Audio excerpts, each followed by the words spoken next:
बेटे का शादी किया, अभी बहू आई और फिर बहू बेटे के पक्ष में हो गई या बेटा बहू के पक्ष में हो गया और माता पिता से एक रूखापन, ऐसी स्थिति में जिसको पाला पोसा बड़ा किया और जब उसकी तरफ से कटुता होती है तो महाराज जी जब बड़ा हृदय वृदीन। आपकी समस्या नहीं है, बहुत माता पिताओं की समस्या है।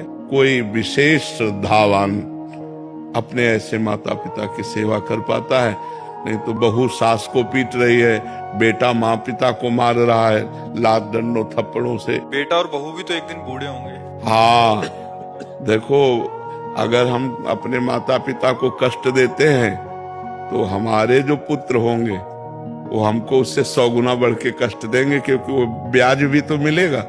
तो इसलिए नए बच्चों को ये ध्यान रखना चाहिए कि वो भी किसी दिन माता पिता बनेंगे और वो किसी दिन वो भी बूढ़े होंगे, तो अपने माता पिता के साथ असभ्य व्यवहार नहीं करना चाहिए, आसुरी व्यवहार नहीं करना चाहिए। यार, जिस कोख से पैदा हुए उसको तुम लात मार रहे हो, उसकी आरती उतारनी चाहिए। तो हमें लगता है आज हमारे नौजवानों को अध्यात्म श्रवण करने की आवश्यकता है।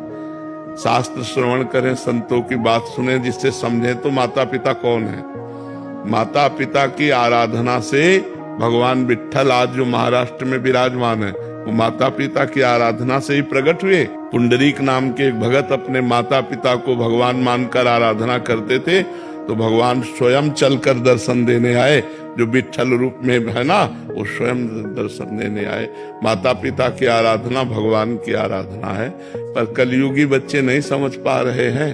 वो अपने माता पिता को दुख दे रहे, तो उनके बच्चे उनको दुख देंगे। पक्का समझो, ब्याज सहित मिलेगा। यहाँ सब कुछ ब्याज सहित मिलता है।